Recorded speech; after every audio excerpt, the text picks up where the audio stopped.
Everyone, and welcome back for another episode of the Feel Great with Kate podcast. I'm your host, Caitlin Bornkamp. I'm a CPA and nutritional therapy practitioner, and I love to help busy professionals and executives optimize their blood sugar and their metabolic health so that they can perform at their best and die young as late in life as possible. I'm excited for today's guest episode. We have Dr. Evan Hirsch joining us. He's a best-selling author and the creator of the Energy MD program. He had struggled with chronic fatigue syndrome for over 10 years before he finally figured out what worked for him and cracked the code on chronic fatigue syndrome. And now he loves to help those who struggle with chronic fatigue syndrome as well as long COVID. So, Evan, thanks so much for coming on the show. It's great to have you here. Caitlin, thanks so much for having me on. Awesome. Well, tell us a little bit about your own health journey. You were sharing with me previously that, you've struggled with chronic fatigue syndrome at one point for a long period of time. So tell me a little bit about, what that experience was like for you and how you kind of figured out and put those pieces into place to finally help yourself through it. Yeah, it was really quite traumatic. I was working in my own clinic. I had a functional medicine clinic at that time. It was around 2010, and I had to keep hiring people to do my job. I was napping underneath my desk every single day. I locked my door because I felt so much shame and embarrassment around it because I could help a lot of other people with their conditions, but I couldn't help myself. And finally, after napping under my desk what felt like the millionth day in a row, I realized that I just had to find the causes, and I knew that I was going to be successful. And so I went through a process. I was already replacing my deficiencies in vitamins and minerals and hormones, et cetera. And that had gotten me so far, but then I plateaued. And this was the experience that my patients at that time had as well. And then I learned about heavy metals and chemicals and molds and infections and nervous system dysfunction, what I now call the toxic five. And I went through a process of addressing each one of those in myself. And I got myself better, and I wrote a book about it, and it became my mission to help 1 million people resolve their chronic fatigue and long COVID. Wow. Well, that does sound severe. And I'm sorry that you were going through that for such a long period of time. And I think I definitely believe that everybody goes through their own journey. And I love to hear that you are able to kind of turn that around and help other people who are likely in your shoes where you were sleeping under your desk. Let's kind of dive into what is chronic fatigue syndrome and how does that differ from somebody just being tired, or is there a difference? Yeah, it's definitely a gamut. Chronic fatigue syndrome is a diagnosis. There's people who have chronic fatigue, which is basically a tiredness that's not relieved by rest. And so this means that even if you're getting 8 hours of sleep a night, you're still tired throughout the day, your energy's crashing, you're surviving on caffeine, you're taking a nap, all those things. Like your energy is not ideal, even if you're getting enough sleep. Now, sometimes your sleep is disrupted, and that's still a problem, and that's why you're tired. But there's everything from just like your energy is not what it used to be, to your energy is significantly compromising the quality of your life, which is really when it's time to do something about it, all the way to chronic fatigue syndrome, which is basically having a combination of exhaustion plus post-exertional malaise, which means you exert yourself and you feel worse, either right afterwards or the next day, brain fog or cognitive issues where you just can't think straight, body pain, sleep issues, either a hard time falling asleep or staying asleep, and all of those symptoms for lasting longer than 6 months. So we work with people who have just chronic fatigue, who have the chronic fatigue syndrome, and then also the long COVID. And for me, my experience, I did not qualify for a diagnosis of chronic fatigue syndrome because I did not have sleep issues. I had everything else. I had the body pain, I had awful brain fog, I had the exhaustion, the post-exertional malaise, but I did not have the sleep issues. So I essentially wouldn't have qualified. Now, does that mean that I didn't need help? No. And so there are people who are like, well, I talk a lot about chronic fatigue syndrome, but there are people who have chronic fatigue and other symptoms, and they're like, can this process help me? And the answer is yes. When you're looking at things from a causal perspective, the toxic five and the deficiencies, then you're going to be able to help wherever people are on the spectrum. Mm-hmm. Yeah, no, I think that's important. I didn't know that definition, especially with the sleep and the lasting longer than 6 months. That's really interesting. So part of my practice, I work with a lot of people on blood sugar dysregulation. So people being told that they were, now in the pre-diabetic range or even in the diabetic range by their doctor. And so we focus a lot on blood sugar. We like to use the CGMs to get that instant feedback, which is great. And a big reason why people come to me is because they have low energy. And just I'm kind of comparing, Evan, what you told me around chronic fatigue syndrome definition versus some of the clients I see. And I'd love to get your take on it, but it seems like most of the clients that I work with, they would have low energy kind of more periodically or like, every day at 2, but they probably wouldn't have the whole gambit of what you described. And it would be a little bit more, dare I say, like localized from their nutrition or specifically from, another kind of, I don't want to kind of rank the severity because all health is important, but do you feel like that assessment is kind of true, or how would you define, blood sugar dysregulation compared to chronic fatigue? Yeah, so I put them on different levels. So a level one problem when it comes to fatigue is one that can be resolved by adjusting your lifestyle habits. So you start eating better, getting rid of the crap food, sleeping more, drinking more water, all that sort of stuff, moving more or moving less, depending on what you're doing. Like that's a level one Yeah. problem if you can fix your fatigue with that. A level two problem is if you also is if you do level one, you do the lifestyle habits, you're still not better, and then you need to replace the deficiencies. So you go in your head and you optimize your vitamins and your minerals and your hormones, which are like your adrenals, your thyroid, your sex hormones, your mitochondrial function, and you get better. Okay, if you're still not better, that's really when people come to see me, because most of the time, most naturopaths, integrative, functional medicine docs, nutritionists, etc., can help you with like the first two levels. And then people come to see me if they're still not better. And this is when we go after the toxic five, the heavy metals, the chemicals, the molds, the infections, and the nervous system dysfunction that's basically built up in the body over time that cannot be remedied by the first two.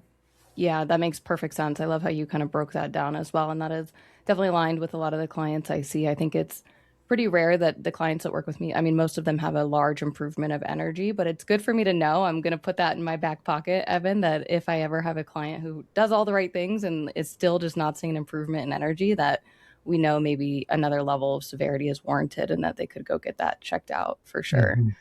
Mhm. So talk to me about, you also work with people with long COVID. What is that? And, how do you kind of help people with it? Is it the similar category as the chronic fatigue solution?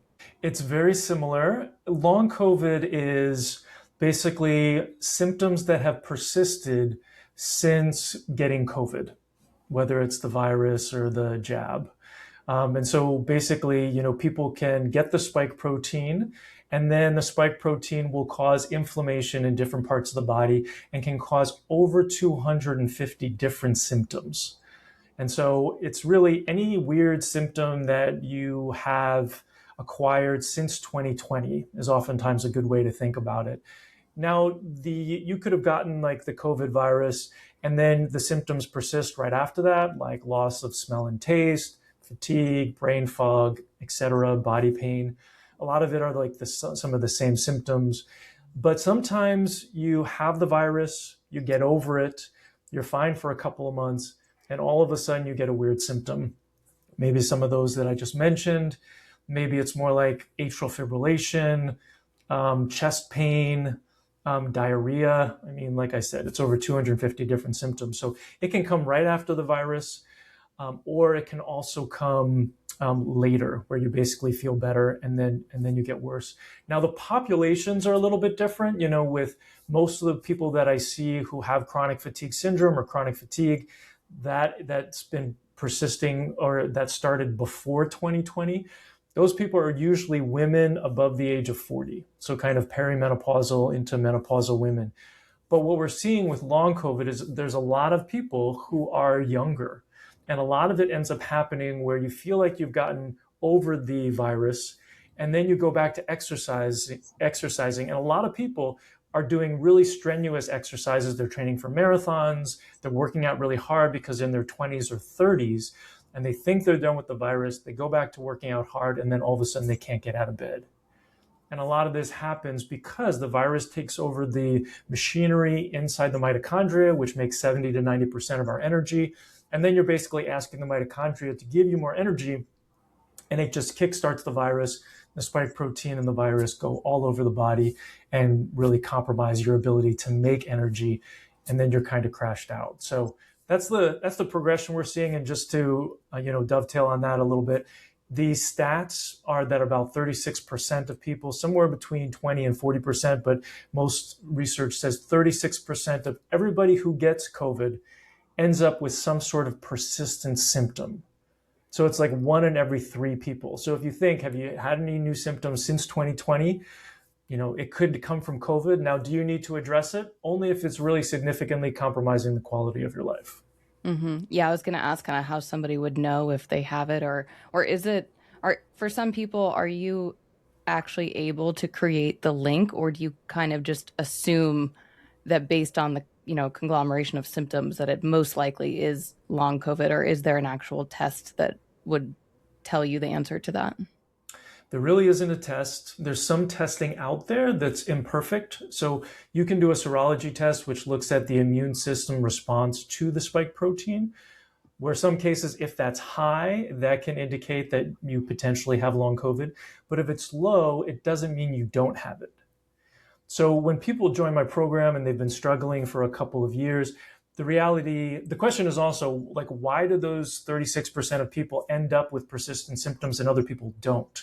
And that's really the toxic 5. So when your immune system is functioning correctly, the virus comes into your world, into your body, you're able to fight it off. Your nose runs, you get diarrhea, you vomit, whatever it is, you're trying to get it out of your body. If the immune system is distracted by heavy metals and chemicals and molds and infections and nervous system dysfunction, guess what? The spike protein is going to get in the body. It's going to bypass the immune system, and it's going to take up lodging in different parts of the body. And based on where it goes, it will in turn cause symptoms that are resultant from that. So if they're in the muscles, you will get muscle pain. If they're in the nerves, you can get nerve pain, numbness, and tingling. If it's in the mitochondria, you end up getting fatigue. So part of the process is that you have to do more than just get rid of the spike protein. Most of the people who come to see us have tried ivermectin and hydroxychloroquine and a number of other things, and they haven't gotten better. And that's because you have to release the immune system from the toxic 5. And so we go through a process of removing, it's like a detox of sorts, very controlled, where we're targeting different things, of getting rid of the heavy metals, the chemicals, the molds, infections, and the nervous system dysfunction. And that allows then the immune system to work with the antimicrobials that we're using for the spike protein to be able to get rid of it out of the body. Yeah, no, I think that is very critical, understanding the toxin load underneath, because I think a lot of people don't know about that. Like when I work with clients, and I've done some of that deeper detoxification work with a few clients when we get to that stage or they're interested, and I've seen how powerful it can be. And I'd love to unpack next, kind of the specific 5 that you look at in the testing and stuff, because that's where it's really fun to kind of nerd out. And I found that, it's like client dependent, where I always kind of balance, is having that additional testing and information helpful, or is it going to be overwhelming right now? And so that's usually why with most of my clients, we start with blood sugar and a CGM, because it's a little bit more bite size. It's a little bit more direct feedback of like their nutrition and their habits and things like that. But I remember last year, no, 2 years ago, I worked with a gentleman in his 50s, and we were doing a 6-month detox program. We really focused on the total tox panel, so included the metals, the mold, some of the environmental toxins as well. And I was really impressed by his results, because when we did his reassessment at 6 months, I had to ask him if he started doing TRT, because his testosterone had increased by 200 points.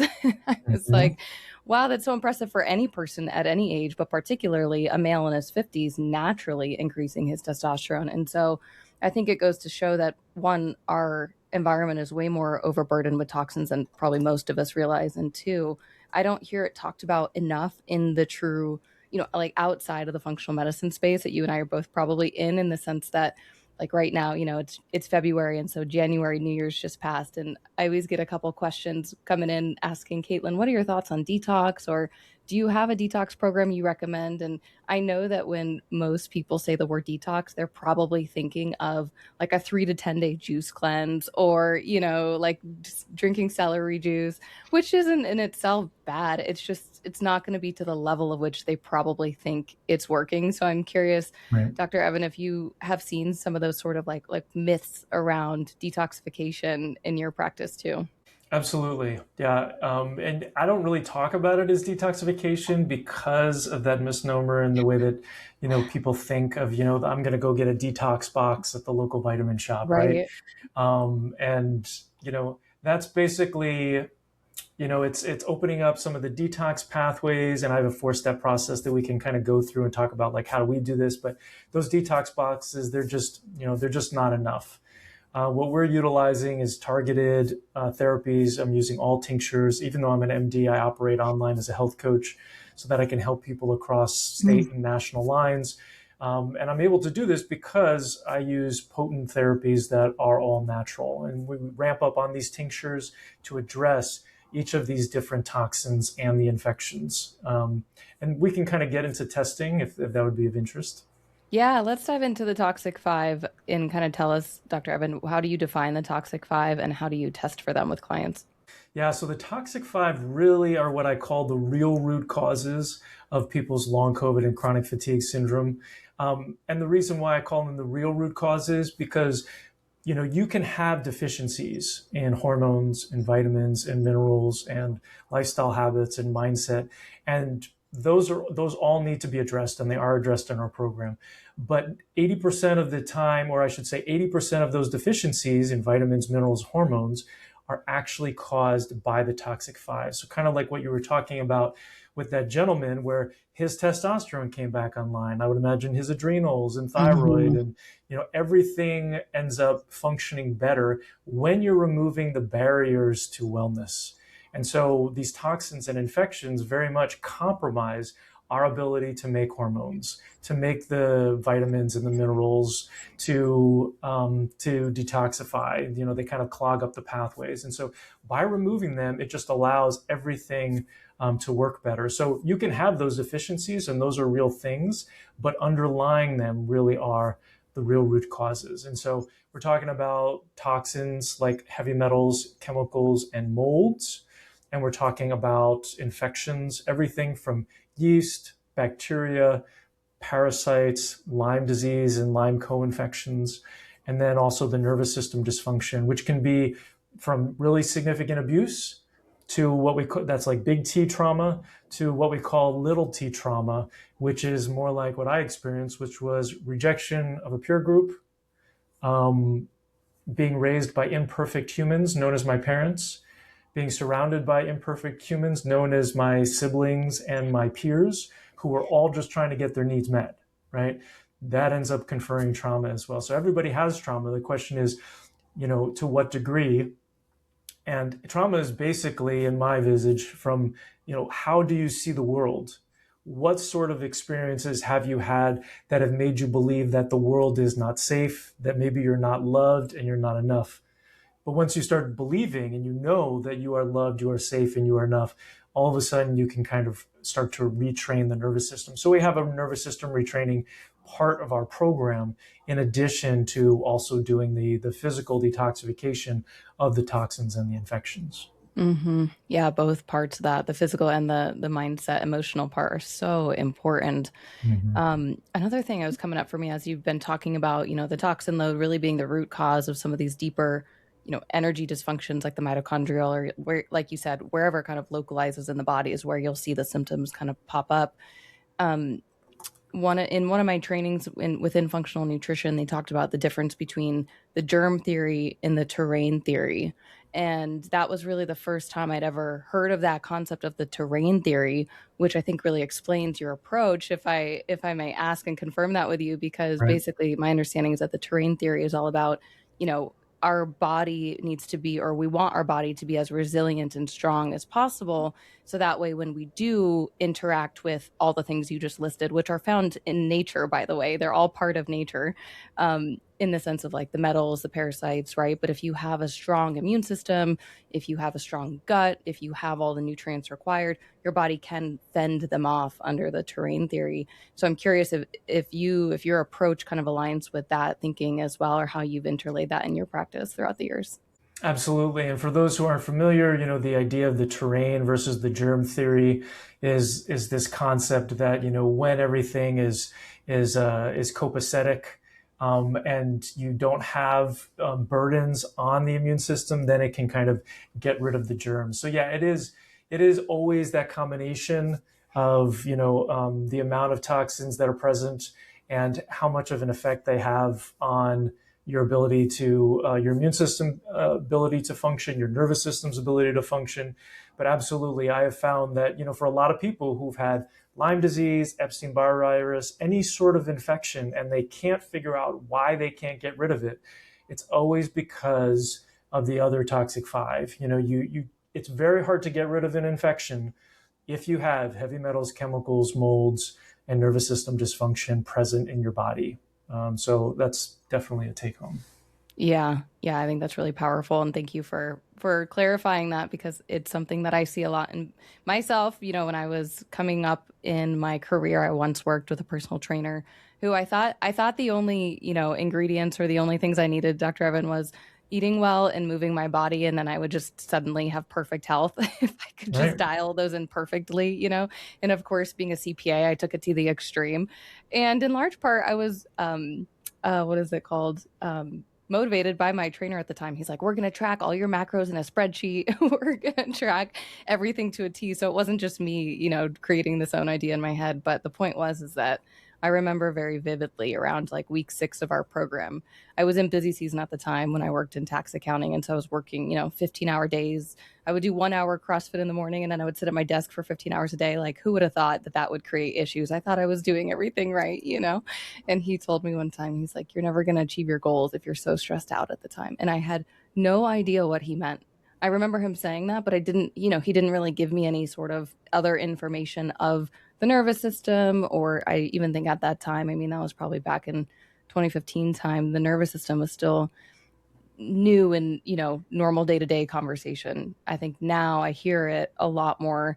And also I think it's sort of one of those areas where it's like it converges. It's like both in the personal health space, the nutrition space, people are talking about the nervous system, but also in the personal development space, the personal growth space, the career space, Right. because you have to have a regulated or be able to regulate your nervous system somewhat as like a skill if you want to, do public speaking or do all the things with your corporate job. And so I find that the answer always comes back to the nervous system, it feels like.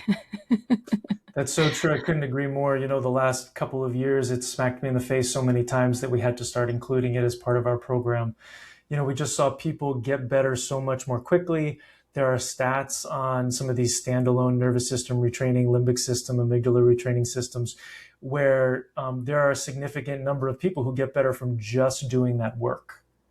And so it's incredible. And my own personal journey has included a lot of that, where I got better to a certain degree, and then I started doing that work, and then it really jumps up. The more comfortable you can get with discomfort, I feel like is really part of the work that I'm doing right now. It just allows you to hold a lot more and allows you to be more successful, in business, in life, because you're no longer just reacting, from a place of discomfort. You can feel that discomfort, and then you can make a choice about how you want to react. You make a choice about how you want to be, who you want to be, what you want your work to look like, and you just become a much more conscious participant in your own life. Definitely. Yeah, being more on the offense instead of the defense does wonders for your nervous system, for sure. I wanted to go back to one thing you said earlier around you and your practice are currently serving online as a health coach, as opposed to kind of under your medical degree. Can you speak more as to why you made that decision? Absolutely. So yeah, for me, it was, I had gone to a functional medicine conference, and I spoke to some chiropractors who were operating online as health coaches. because we're restricted by our license about where we can practice. So when I was licensed in Washington State, I could only practice in Washington State. But I had people contacting me from all over the country and all over the world. And so that gave me the opportunity to say, okay, so if I operate online as a health coach, I'm then an unlicensed provider and I'm not restricted by my license. And then I can help people across state and national lines. And so I had to take a look at, okay, like how important is it for me to prescribe? And I was slowly kind of like moving away from prescribing until I got to the point where I was like, you know what? I'm like barely prescribing. The only thing I was prescribing at that time, I think, was testosterone, and maybe a little bit of thyroid. But everything else I was doing naturally and having lots of success with. And so, I wasn't willing to compromise the quality of the therapy that I was providing. If I felt like a prescription was necessary, I would definitely do that. But I got to a point where I was like, gosh, these natural things are really just as powerful and they have less side effects and I have more control over them, especially when I'm using like tinctures and ramping up by a little bit at a time, that I don't need to prescribe anymore. And then I was comfortable going into, okay, I'm going to now be a health coach and enter this realm so that I can help more people and have more flexibility and work from home. So I could also be here for my daughter, and so I had at one point 2 hours booked out every single day before school and after school to help her with her math and to help her stay organized and applying for universities and all that sort of stuff. And then it allows me also to travel. And later on in this year, I'm actually moving to the Netherlands, because she's going to go to university over there. So it allows me to help people from anywhere I am in the world. So yeah, there's been a number of reasons. And I didn't know that me having chronic fatigue syndrome was going to teach me all of this and allow me to live this life where I now have this flexibility to live in Europe. Wow, that's such a cool, story, and how you were so empowered to do that, and also, like you said, not compromising the quality of care you're giving to your clients. I what I love hearing about that is because as somebody who was a health coach from the very start, right? I don't have a medical background. I don't treat or diagnose anybody. I've oftentimes felt like I'm up against the medical system and I'm up against clients who are, wanting to get all the answers from their doctor. But as you know better than I do, MDs are not trained in functional nutrition, let alone regular nutrition, Mm-hmm. at least not yet anyway. And so it's just wild because I think about it. And something I've shared on this podcast before is that, somebody who graduated with 2 business degrees, I actually graduated with more nutrition training than most MDs in this country because I took one nutrition class, right? Which is so sad. Right. And so what I wanted to bring it back to is just how great that would be if other MDs had similar revelations as you. And I, there's a lot of you out there, I would say, that I'm starting to hear more about. And I always just want to vocalize appreciation because I know it's not easy to go down the path of such a, traditional medical institution, that kind of path, and then transition over into something that's a little bit more holistic. And I'm sure you've probably experienced bumps and, feedback on the way. And if you're open to it, I'd love to hear kind of, was there any sort of point where you were like, okay, there's no turning back now? Or was it a pretty easy transition for you in order to do that? There was no turning back in 2018 when I went online 100%, and we sold the buildings that we were operating in. So that was definitely the no turning back. But I did, I do like to be conservative, and so I did make that transition slowly, where I was kind of like operating online, and I was seeing people who were still in my medical practice, and then it was transitioning away from the medical practice to the coaching practice. But for people who are listening to this right now, you have to realize, the difference between a diagnosis, diagnoses can be helpful potentially that you can get from your conventional doctor, but they don't necessarily tell you how to get better. The tools in conventional medicine just aren't very good, especially, they're great for going to the emergency room if you have a broken leg or something like that, but they're not great for chronic disease. Taking a medication for your blood sugar dysregulation when, you can go and see Caitlin and get it rectified just by getting more knowledge about your body, how your body responds to food, using the CGM, like all of that is like really life changing, and so And it's a different paradigm. You have to make an investment of time, energy, and money into your health. That's different than just using the health insurance that you get from your employer to go see this doctor that doesn't really have the answers for you, right?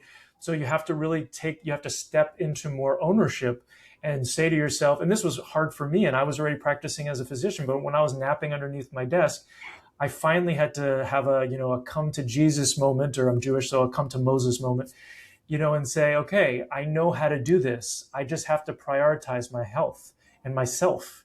And I had to tell my wife and the people around me, like, hey, this is what I'm doing. I had to build in accountability. I had to take the necessary steps, to change my diet and to start working on my mindset and all those things too. So like once you take that step, once you realize that like that life isn't working for you, or like that you're burned out and that you have to make a change, you have to find a guide. You have to, like if you want to learn piano lessons, what do? You get a piano teacher, right? If you want to fix your car, and you go to see a mechanic, right? If you want to fix your blood sugars, you go to see somebody like Caitlin. If you want to fix your fatigue, you go see somebody like me. So you just have to find the person who's specialized in your issue, and you're going to get there so much faster. You spend the money to compress the time. Instead of it taking you 5 years to get to where you want to go, it can take you 6 months or a year. Oh, so well said. So well said. Yes. Investing in your health, shortens the time and reduces the amount of pain that you feel, the suffering along the way too. So that's not to be forgotten. So, Dr. Evan, I'd love to hear from you. What are 2 to 3 things, health products or habits that you do on a daily basis? Like, what are your non-negotiables? So mindset is definitely a non-negotiable for me.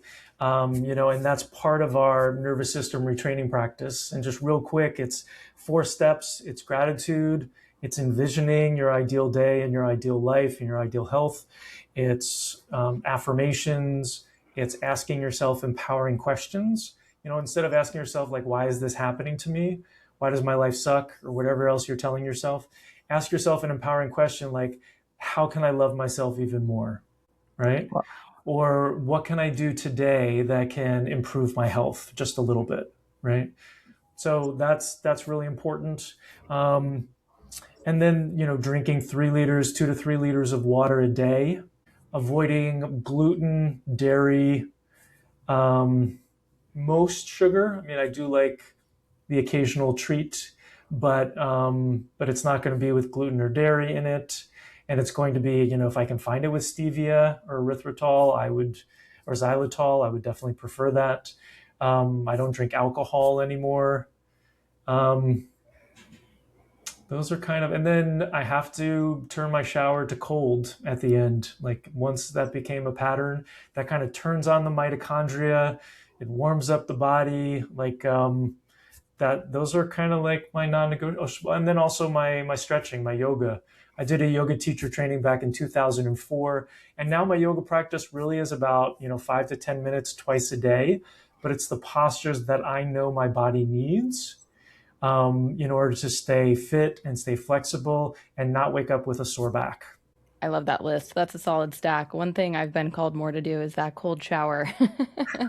Finishing my showers with an inch, it's like the last inch of your water faucet if you can, because yeah, there's definitely something invigorating about cold water on your skin, and it connects it back to doing the hard thing and increasing your resilience. Is I never want to get, like, when I was regularly doing cold plunging, I never want to get in the cold water, but I was always really happy I did.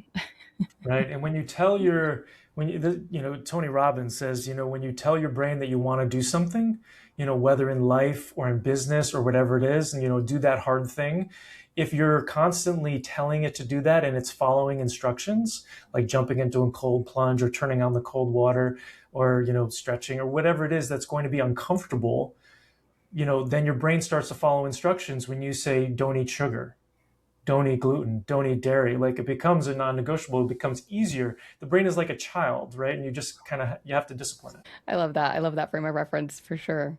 Well, Dr. Evan, thank you so much for being on the show. Where can listeners connect more with you? They can find me at energymdmethod.com. And you'll see that I have a latest masterclass where I go deep into my philosophy of care, the four-step process, more into the Toxic 5. And then if people want to see if I can help them, we can get on a free call together where I'll go through an assessment. About a third of the time, I tell people that we're not a good fit together. So it's not to work together. It's not a foregone conclusion. But this is the best way for me to assess whether or not I can get you better, because I don't want anybody to work with anybody who I don't believe that I can get all the way better. So that's kind of the process to see whether or not we're a good fit. That's wonderful. Thank you. All right, everybody. Thanks for listening. And until next time, stay healthy. Bye, Dr. Evan. Bye now. Just a reminder that the information shared on this podcast is for educational and informational purposes only and is not intended to be medical advice.